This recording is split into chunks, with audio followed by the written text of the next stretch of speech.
Interview de Luc Béryl, du 2 février 2012 par Actuel Comité d'entreprise.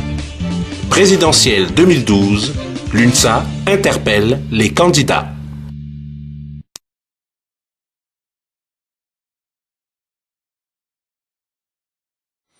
Je crois qu'il est nécessaire de renforcer le rôle des institutions représentatives des personnels, et en particulier le CHSCT.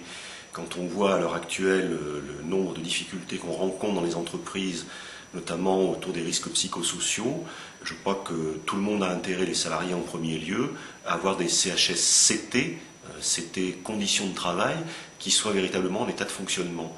Et notre idée, c'est de doter effectivement le CHSCT d'un budget propre, de façon à ce qu'il puisse au mieux mener ses missions d'expertise pour venir en aide concrètement aux salariés sur le terrain.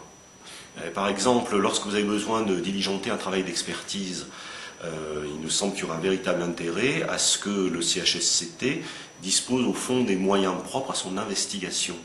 En matière de conditions de travail, il ne faut pas simplement partir sur des sentiments généraux ou des impressions, ça vaut le coup de rentrer dans le détail de l'organisation même du travail. Et on voit bien d'ailleurs que les risques psychosociaux sont très étroitement liés à des questions d'organisation du travail.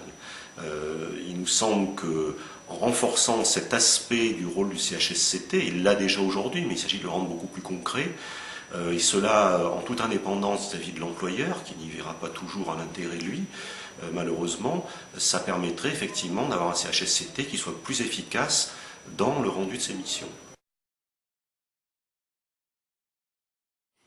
Écoutez, tel que le président de la République les propose, ça amène à une attitude très critique de l'UNSA qui ne peut pas être d'accord avec l'idée selon laquelle il faudrait modifier de fond en comble le code du travail.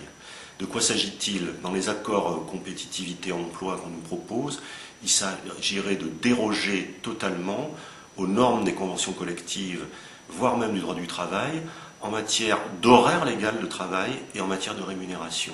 C'est énorme parce que ça voudrait dire qu'on inverserait totalement ce qu'on appelle la hiérarchie des normes, c'est-à-dire la protection dont bénéficient les salariés, mais aussi les entreprises d'ailleurs, à travers les conventions collectives nationales. Donc qu'on puisse négocier dans une entreprise pour essayer de sauver l'emploi, qu'on puisse trouver des contreparties, des aménagements, la réponse est oui, nous essayons de le faire concrètement quand c'est nécessaire au niveau de l'UNSA, mais qu'on détricote totalement le code du travail, ça c'est un autre point sur lequel nous ne sommes pas prêts à aller.